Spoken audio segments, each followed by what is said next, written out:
Assalamualaikum warahmatullahi wabarakatuh. Perkenalkan, saya Siti Fahrunisa SPD, Guru SD Negeri 056034 Alur Cempeda, calon guru penggerak Angkatan 7 Kabupaten Langkat.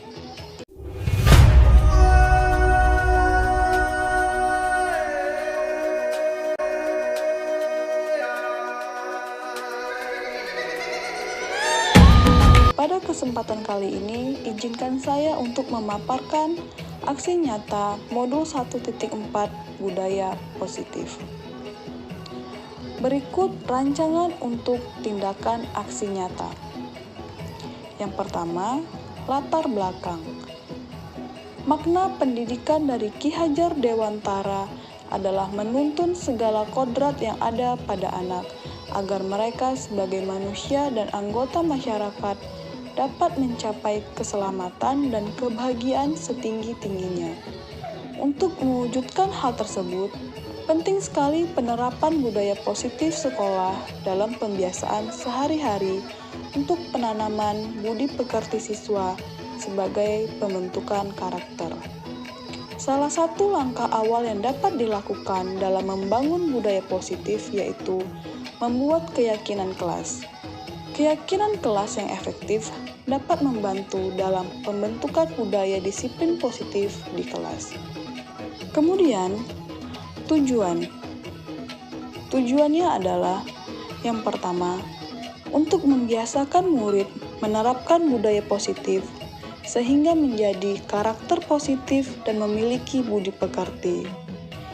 Dan yang kedua, meningkatkan nilai-nilai kebajikan dalam pembelajaran. Tolak ukur, terbentuknya keyakinan kelas dan perubahan positif murid, dan timbulnya hubungan harmonis antara guru dan murid. Berikut lini masa tindakan yang akan dilakukan. Yang pertama, saya mengajukan gagasan atau ide kepada kepala sekolah. Tindakan selanjutnya, yaitu yang kedua, berkoordinasi dengan kepala sekolah dan rekan sejawat terkait dengan penanaman keyakinan kelas. Yang ketiga, menentukan jadwal untuk membuat keyakinan kelas. Yang keempat, membuat kesepakatan kelas bersama murid. Yang kelima, murid secara bergantian menempelkan daftar keyakinan kelas yang telah disepakati di kertas karton. Yang keenam, melakukan evaluasi dan refleksi terhadap aksi nyata yang telah dilaksanakan. Dukungan yang dibutuhkan adalah yang pertama, dukungan dari kepala sekolah dan rekan sejawat, dan yang kedua adalah sarana dan prasarana.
Berikut ini merupakan kegiatan diseminasi di sekolah mengenai pemahaman dan pengalaman budaya positif.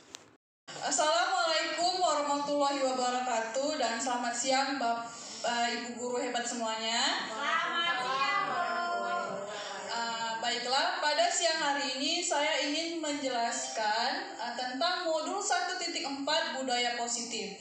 Sebelum saya menjelaskan, saya ingin memperkenalkan diri saya dulu. Saya Siti Fahrunisa SPD, guru SD Negeri 05 6034 Alur Cempedak, calon guru penggerak Angkatan 7 Kabupaten Langkat.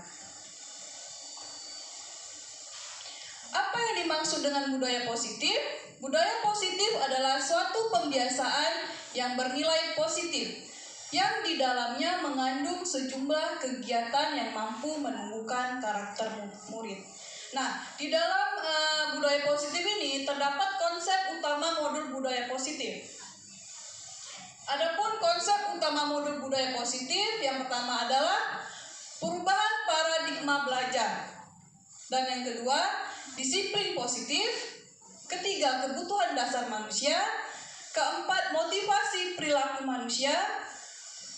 Kelima, posisi kontrol restitusi. Dan yang keenam, keyakinan kelas. Dan yang terakhir adalah segitiga restitusi.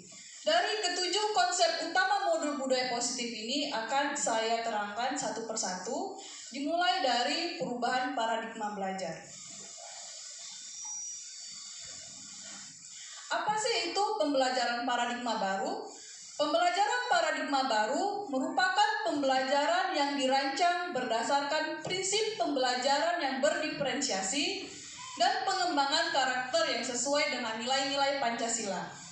Pembelajaran paradigma baru memastikan praktik pembelajaran yang berpusat pada murid, yang mana setiap murid belajar sesuai dengan kebutuhan dan tahap perkembangannya untuk mewujudkan profil pelajar Pancasila. Bapak Ibu, saya ingin sharing sebentar. Dulu, sebelum saya mengetahui apa itu pembelajaran berdiferensiasi dan sebelum saya mengikuti program guru penggerak ini, waktu kegiatan belajar mengajar, saya selalu menyamaratakan pembagian tugas terhadap murid saya. Artinya saya belum mengetahui apa sih kebutuhan belajar murid saya itu seperti apa, bagaimana sih tahap perkembangannya. Namun setelah saya mengetahui dan mulai belajar tentang bagaimana pembelajaran yang berdiferensiasi, saya jadi memahami apa yang saya praktikkan selama ini ternyata salah. Sebelum saya memberikan tugas kepada murid saya, terlebih dahulu saya harus mengetahui dulu bagaimana kebutuhan murid belajar saya, bagaimana minat belajar mereka, dan tentunya memperhatikan tahap perkembangannya. Semester 1 lalu saya sudah mempraktikkan atau mengimplementasikan pembelajaran yang berdiferensiasi. Contoh pembelajaran paradigma baru yang saya terapkan adalah melakukan pembelajaran face to face dengan murid yang belum bisa membaca. Jadi kebetulan saya mengampu di kelas 2. Di kelas 2 itu terdapat 17 peserta didik yang terdiri dari 10 orang laki-laki dan 7 orang perempuan. Dari ke-17 murid saya, terdapat 8 orang yang belum bisa membaca. Artinya, saya harus memberikan perhatian khusus terhadap ke-8 murid saya yang belum bisa membaca. Dengan cara apa? Dengan cara melakukan pembelajaran face to face dengan murid yang belum bisa membaca. Jadi saya memanggil mereka satu persatu ke meja saya untuk saya ajari baca. Inilah contoh pembelajaran yang berdiferensiasi yang setelah saya lakukan. Kemudian disiplin positif. Disiplin positif merupakan unsur utama dalam konsep budaya positif. Dan disiplin positif merupakan pendekatan mendidik anak untuk melakukan kontrol diri dan pembentukan kepercayaan diri.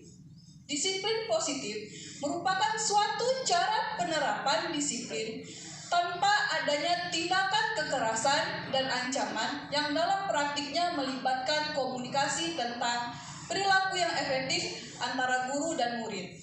Kemudian, apa itu tujuan dari disiplin positif? Tujuan dari disiplin positif adalah agar mereka menjadi orang yang mereka inginkan dan dapat menghargai diri sendiri dengan nilai-nilai yang mereka percaya.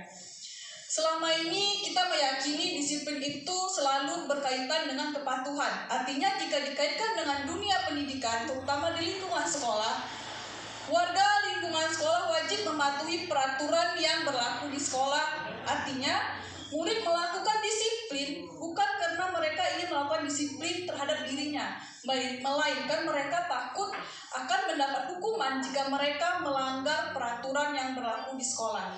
Nah, konsep kali ini, disiplin positif, mengacu pada bagaimana cara guru untuk membimbing muridnya untuk membangun disiplin diri, untuk motivasi internal, artinya motivasi di dalam diri mereka untuk mewujudkan peserta didik yang merdeka.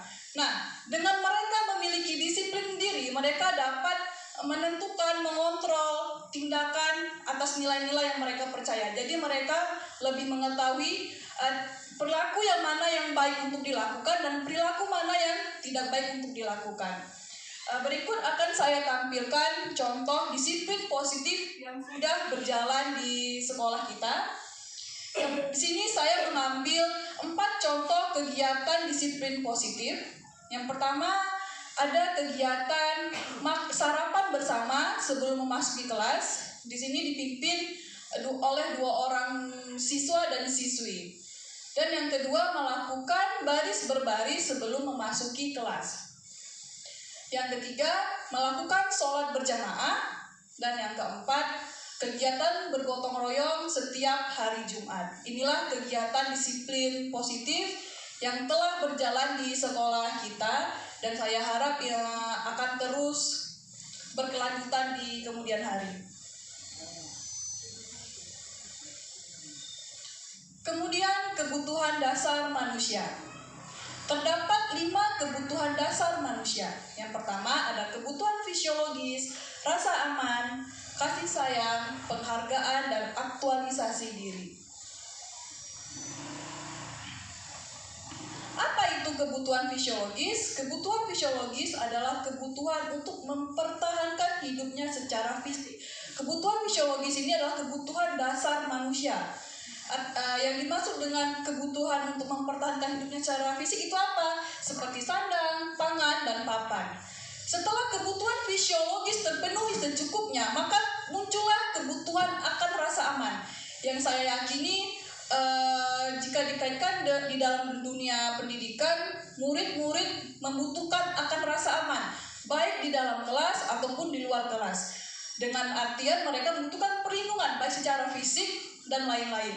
Seperti yang kita ketahui Bapak Ibu, banyak sekali anak-anak yang menerima korban bullying yang berdampak pada kehidupan mereka. Artinya mereka merasa takut ketika berjumpa dengan orang lain. Kenapa? Karena mereka menerima korban bullying dari teman-teman sekitarnya. Itulah tugas kita, memberikan perlindungan kepada peserta didik kita agar mereka terhindar dari yang tidak diinginkan. Kemudian kebutuhan akan rasa kasih sayang. Kebutuhan akan rasa kasih sayang ini meliputi dorongan untuk dibutuhkan oleh orang lain agar dianggap warga komunitas sosialnya. Apa yang dimaksud dengan warga komunitas sosialnya? Seperti kasih sayang terhadap relasi seperti persahabatan ataupun kasih sayang bersama keluarga dan lain-lain sebagainya. Yang keempat yaitu penghargaan. Kebutuhan dasar penghargaan. Jadi setiap manusia itu bebas mengejar kebutuhan ego mereka untuk meraih akan prestasi mereka. Hak untuk memperoleh dan kewajiban untuk meraih atau mempertahankan pengakuan dari orang lain akan prestasi yang mereka dapatkan. Seperti apa pencapaian tanggung jawab yang telah mereka lakukan. Dan yang terakhir adalah aktualisasi. Apa itu kebutuhan dasar aktualisasi? Kebutuhan dasar aktualisasi puncak dari pemenuhan kebutuhan seseorang untuk mampu menjadi apa yang diinginkan sesuai dengan potensi yang dimilikinya. Seperti potensi atas pengembangan diri yang mereka miliki. Kemudian ada motivasi perilaku manusia. Terdapat 3 motivasi perilaku manusia. Yang pertama, menghindari ketidaknyamanan atau hukuman.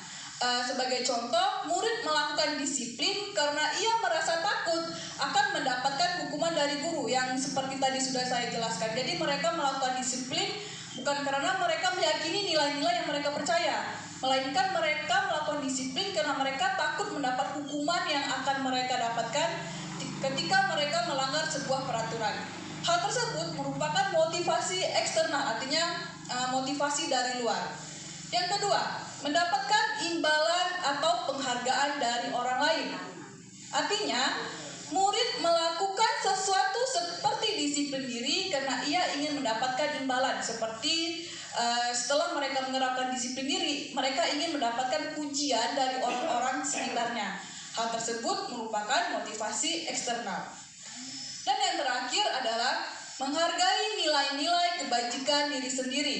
Artinya, murid yang melakukan disiplin diri karena ia sadar akan nilai kebajikan dirinya. Jadi, seperti yang sudah saya jelaskan pada slide sebelumnya, mereka melakukan disiplin diri karena mereka sudah memahami disiplin diri atau nilai-nilai yang mereka percaya. Hal tersebut merupakan motivasi internal, artinya motivasi dari dalam yang setelah mereka mengetahui nilai-nilai kebajikan yang harus mereka percaya.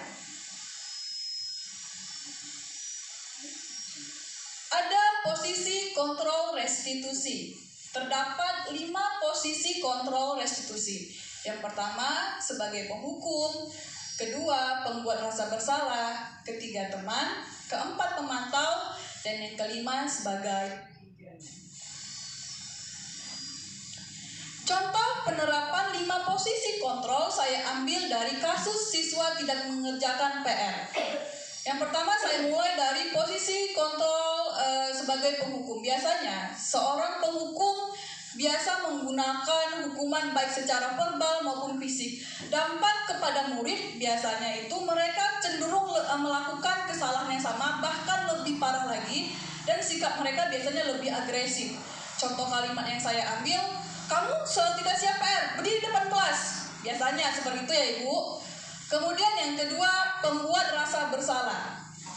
Dalam posisi kontrol pembuat rasa bersalah, biasanya guru cenderung lebih lemah lembut kepada siswa atau siswi yang melakukan kesalahannya. Artinya, kita melontarkan kalimat-kalimat yang dapat membuat mereka itu merasa bersalah. Contoh kalimat yang saya ambil yaitu, bagaimana kalau orang tuamu tahu kalau kamu tidak sering mengerjakan PR? Pasti orang tua kamu merasa sangat kecewa seperti ibu yang merasa kecewa dengan tindakan kamu. Dan yang ketiga, posisi kontrol sebagai teman. Artinya, kita menjalin relasi atau hubungan yang baik dengan murid atau murid kita agar mereka menganggap kita sebagai teman mereka. Sehingga jika mereka menganggap kita sebagai teman mereka, mereka jadi lebih leluasa untuk menceritakan keluh kesah mereka kepada kita. Contoh kalimat yang saya ambil, ibu tahu kamu adalah anak yang hebat dan ibu yakin kamu pasti bisa. Yang keempat adalah posisi kontrol pemantau. Pemantau itu artinya mengawasi ya ibu-ibu. Artinya mengawasi, kita mengawasi setiap gerak-gerik peserta didik kita. Jadi dengan kita mengawasi gerak-gerik atau tingkah laku siswa-siswi kita dapat mengetahui kesalahan ataupun bukan kesalahan yang telah mereka lakukan. Contohnya, kamu sudah melakukan kesalahan apa dan apa konsekuensinya. Kemudian yang terakhir, manajer. Menurut saya manajer ini paket lengkapnya dari keempat posisi kontrol sebelumnya. Posisi manajer, di mana guru berbuat sesuatu bersama dengan murid, dan guru mempersilahkan murid mempertanggungjawabkan perilakunya dan mendukung murid agar dapat menemukan solusi atas permasalahannya sendiri. Ada keyakinan kelas ibu-ibu. Keyakinan apa itu yang dimaksud dengan keyakinan kelas? Keyakinan kelas adalah salah satu disiplin positif yang bisa kita terapkan dalam membangun budaya positif di sekolah. Dengan adanya keyakinan kelas di setiap kelas, diharapkan dapat mewujudkan tujuan pendidikan yang berorientasi kepada profil pelajar Pancasila. Nah, saya sudah membuat contoh, saya sudah menerapkan atau mengimplementasikan dalam membuat keyakinan kelas bersama murid saya. Di sini saya membuat keyakinan kelas bersama murid saya. Jadi terdapat 5 keyakinan kelas yang kami terapkan di dalam kelas saya. Di sini saya menunjukkan keyakinan kelas kepada murid saya atas kesepakatan bersama-sama, dan saya mengajak siswa dan siswi untuk menempel keyakinan kelas yang sudah kami sepakati bersama-sama.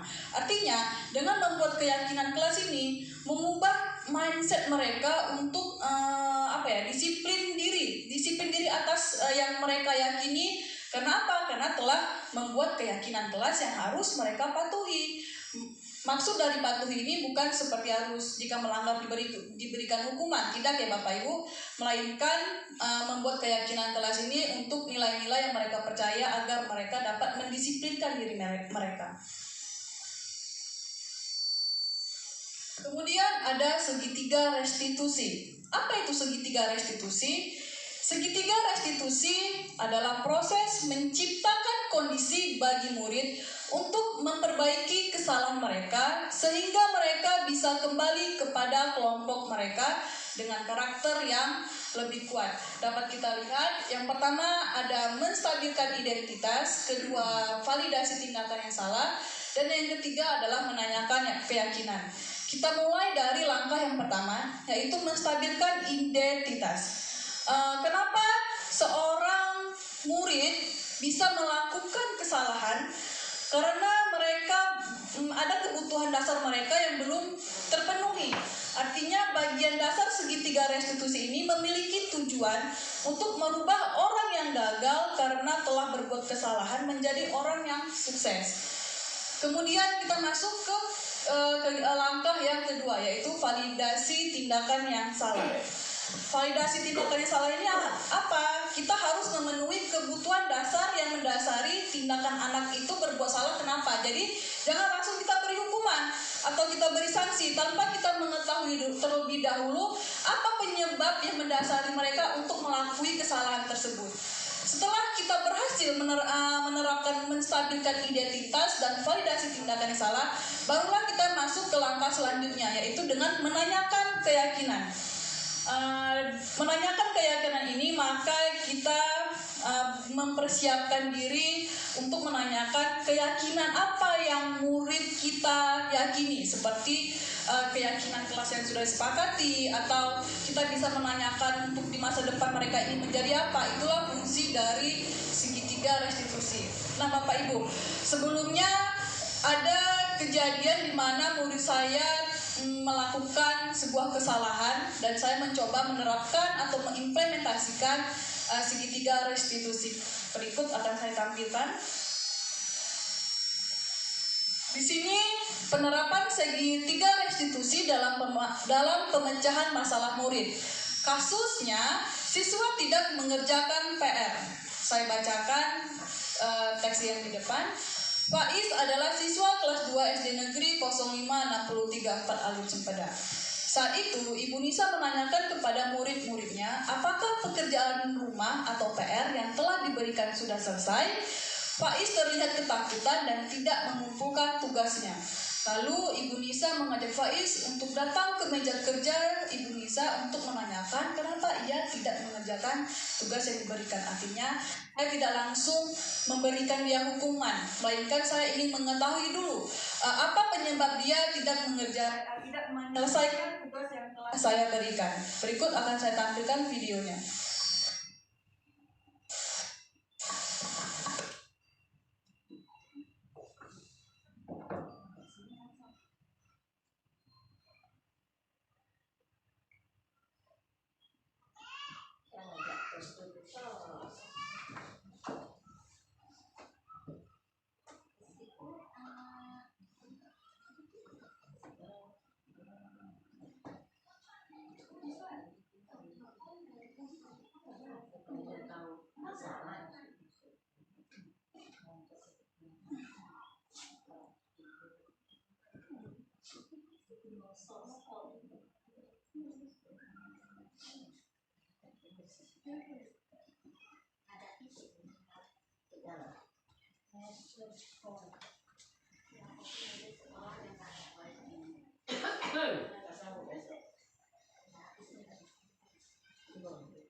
Baiklah Bapak Ibu, tadi adalah sebuah contoh penerapan segitiga restitusi dalam menangani kasus siswa yang tidak mengerjakan PR.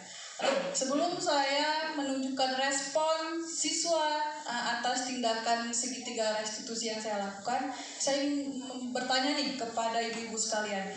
Kira-kira selama ini pernah nggak kita menerapkan segitiga restitusi ini secara utuh ataupun sebagian dari segitiga restitusi dalam menangani kasus yang murid yang bermasalah? Kira-kira ada nggak ibu-ibu?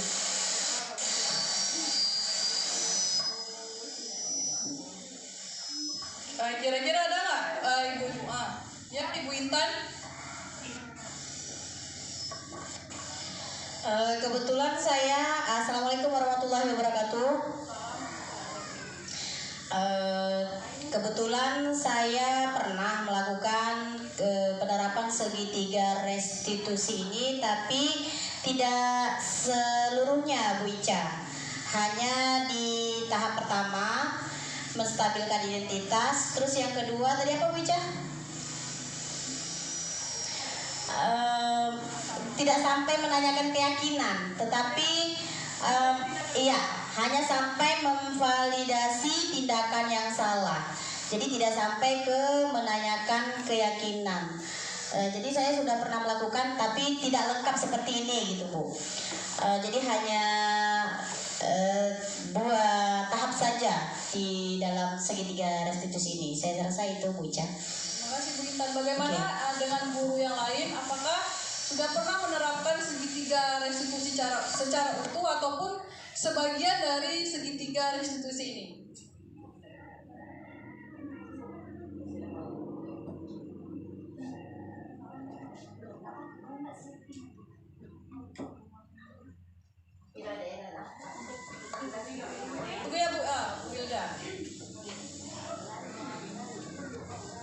Assalamualaikum warahmatullahi wabarakatuh. Salam. Untuk segitiga restitusi ini mungkin saya belum menerapkan seutuhnya, sebagian. Ya seperti paling ya validasi tindakan yang salah dan menanyakan sampai dari menstabilkan identitas dan validasi tindakan yang salah. Mungkin untuk menanyakan keyakinan itu belum seutuhnya. Jadi mungkin sebagian yang saya sudah terapkan seperti itu, Bu Ica. Ya, sama-sama. Bagaimana dengan disiplin positif atau keyakinan kelas? Apakah ibu-ibu sekalian sudah pernah menerapkan keyakinan kelas atau mencoba untuk menumbuhkan disiplin diri terhadap murid-murid yang sedang kita ajari?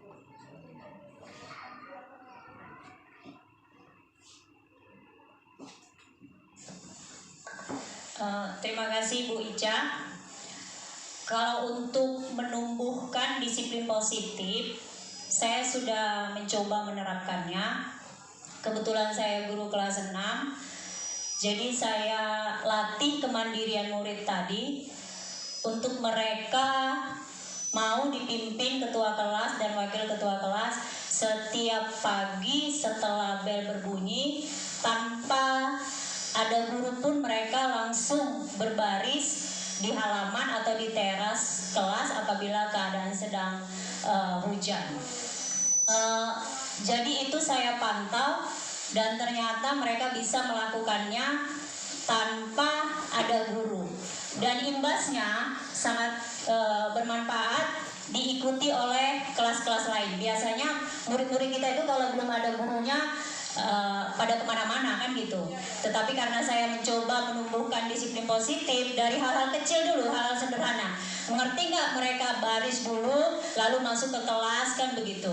Dan itu sudah terlaksana di kelas saya. Begitu juga dengan keyakinan kelas. Saya mencoba untuk berkolaborasi dengan murid saya supaya mereka itu melakukan kesepakatan karena nilai-nilai kebajikannya, bukan berdasarkan peraturan yang tertulis di kelas begitu. Begitu Bu Ica, terima kasih. Terima kasih Bu Erna atas tanggapannya. Baiklah Bapak Ibu sekalian beserta adik-adik KKN yang baru saja hadir, saya ingin menampilkan sebuah video atas respon siswa setelah penerapan segitiga restitusi yang telah saya implementasikan.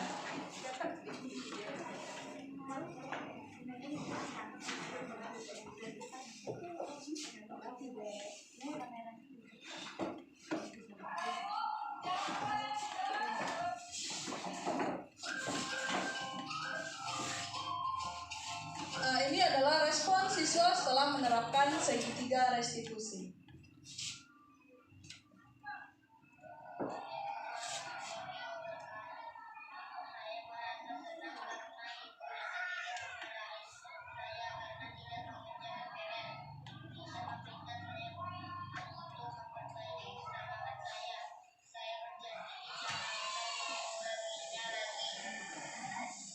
Jadi seperti inilah respon siswa atas tindakan segitiga restitusi yang sudah saya implementasikan dalam menghadapi kasus siswa yang tidak mengerjakan PR.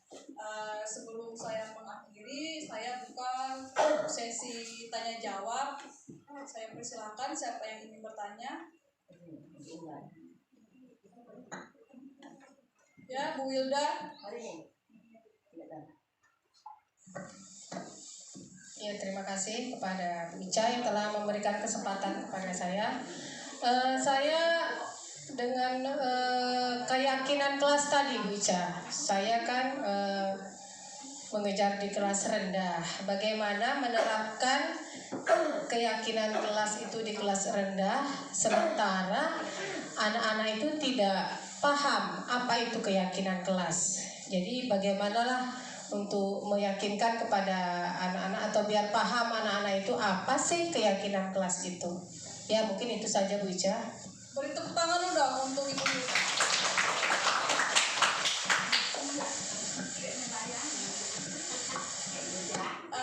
kebetulan saya juga mengampu di kelas rendah, lebih tepatnya saya mengampu di kelas 2. Bagaimana cara kita menumbuhkan keyakinan kelas terhadap kelas rendah, sedangkan mereka itu belum memahami apa itu keyakinan kelas. Yang sudah saya terapkan, yang sudah pernah saya contohkan dan sudah saya buat, sebelum saya memberikan keyakinan kelas kepada murid saya menampilkan dulu sebuah video.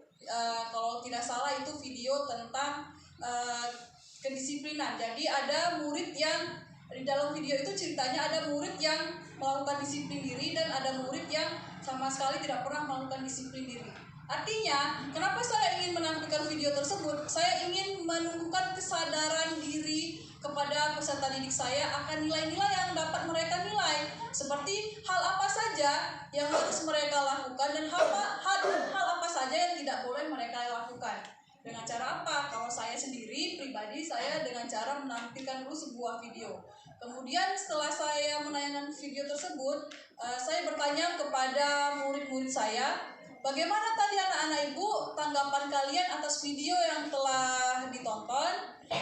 Dan dari situlah kita bisa mengetahui bagaimana tanggapan mereka tentang apa itu disiplin. Setelah itu saya mengumpulkan tanggapan dari mereka, kemudian saya rangkum dan saya buatlah keyakinan kelas atas kesepakatan yang kami putuskan bersama-sama. Yang dimaksud dengan bersama-sama antara guru dan peserta didik. Bagaimana Bu Wilda atas jawaban saya?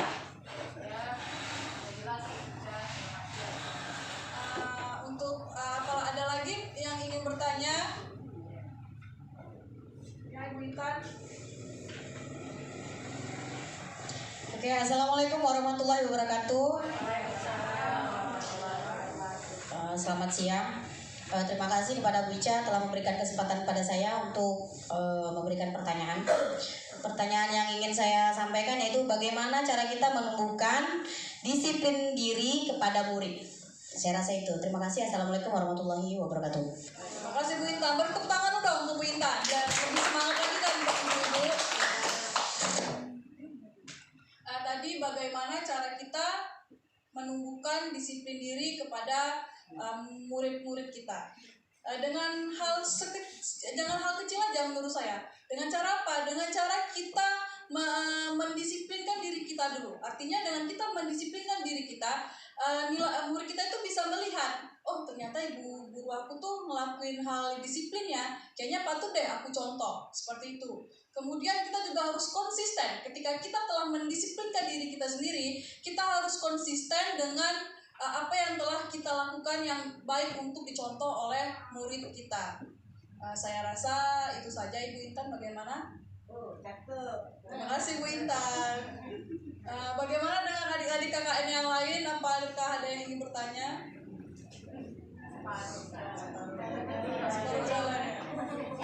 Saya rasa sampai di sini saja penjelasan saya tentang modul 1.4 budaya positif. Oh ya, bagaimana? Apakah ada masukan dan saran untuk tindakan budaya positif yang akan saya implementasikan dan sudah saya implementasikan tentang budaya positif ini? Bagaimana Ibu Kepsek ingin memberikan saran atau dukungan? Sudah pas. Apakah ada kekurangan Ibu Kepsek?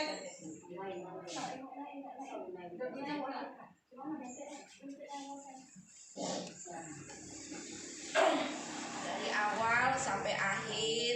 Assalamualaikum warahmatullahi wabarakatuh. Dari awal sampai terakhir kita sudah mengikuti apa yang sudah dipresentasi oleh Bu Ica mengenai budaya positif dalam pembelajaran sehari-hari. Jadi semuanya itu sudah baik, mudah-mudahan dapat kita laksanakan dan berkelanjutan untuk kedepannya. Saya rasa itu saja. Saya sudah dengan Assalamualaikum warahmatullahi wabarakatuh. Waalaikumsalam warahmatullahi wabarakatuh. Terima kasih buat Ibu Kepsek tercinta atas sarannya. Bagaimana dengan rekan sejawat ataupun adik KKN yang baru saja hadir? Apakah ada saran atau tambahan?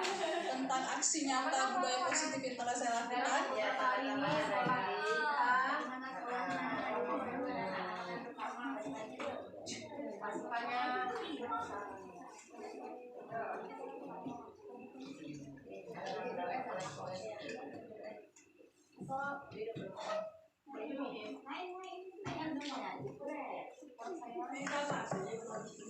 Assalamualaikum warahmatullahi wabarakatuh. Baik, saya perwakilan dari teman-teman KKN ingin menyampaikan tentang sekolah ini. Bahwasannya untuk pertama kali kami datang ke desa ini dan ke sekolah ini pertama kalinya kami melihat situasi sekolah ini yang begitu baik. Di mana pada dasarnya semua muridnya itu muslim, dan kami melihat program-program yang ada di sekolah ini bahwasannya semua berbasis muslim, hampir sama seperti MIS programnya, dan itu menurut kami sebagai jurusan PAI bagus gitu, karena jauh di luar sana sekolah-sekolah jarang menerapkan metode-metode pembelajaran seperti ini. Adanya sholat duha, kemudian ada setoran hafalan-hafalan, dan itu menjadi pelajaran juga untuk kami sebagai anak KKN, bahwasannya nggak hanya di sekolah MIS aja bisa diterapkan berbasis agama, namun di sekolah umum pun bisa. Terima kasih. Terima kasih untuk adik KKN atas masukannya. Tepuk tangan dulu, Ibu. Baiklah, saya rasa hanya sampai di sini saya dapat menjelaskan tentang budaya positif modul 1.4, dan saya akhiri dengan wabillahi taufiq wal hidayah. Wassalamualaikum warahmatullahi wabarakatuh. Waalaikumsalam warahmatullahi wabarakatuh. Terima kasih buat Ibu Kepse, rekan sejawat, dan adik-adik KKN yang telah menyisikan waktunya sebentar untuk penjelasan budaya positif saya. Sampai jumpa. Sampai jumpa.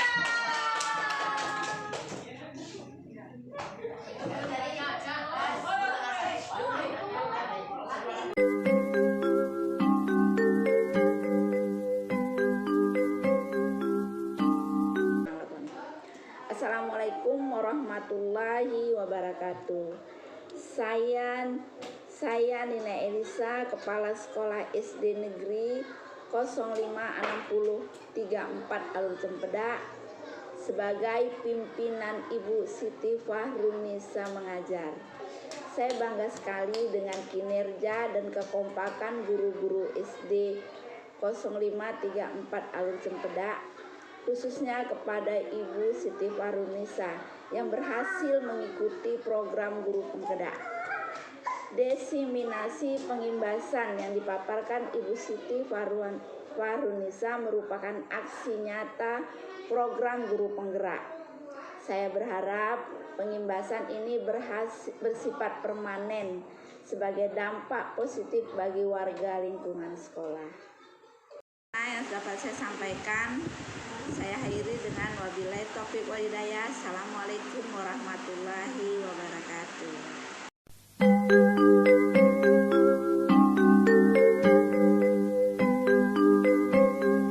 Assalamualaikum warahmatullahi wabarakatuh. Saya Wilda Syahwani SPD, rekan sejawat Ibu Siti Fahrunisa SPD yang mengajar di SD Negeri 056034 Alur Cempedak. Menurut saya apa yang disampaikan oleh Ibu Siti Fahrunisa SPD tadi sangatlah bermanfaat, khususnya kepada saya dan umumnya kepada rekan-rekan sejawat lainnya yang sama-sama mengajar dalam menangani, dalam mengimplementasikan budaya positif di sekolah, terutama dalam menumbuhkan rasa disiplin diri kepada peserta didik, dan tak lupa juga dalam pemahaman segitiga restitusi menangani kasus peserta didik yang bermasalah. Saya rasa itu yang dapat saya sampaikan. Wabillahi taufiq wal hidayah. Wassalamualaikum warahmatullahi wabarakatuh. Assalamualaikum warahmatullahi wabarakatuh. Saya merasa senang karena Ibu Nisa tidak memarahi saya karena tidak mengerjakan PR. Ibu Nisa meminta saya untuk memperbaiki kesalahan saya. Saya berjanji tidak akan mengulanginya lagi.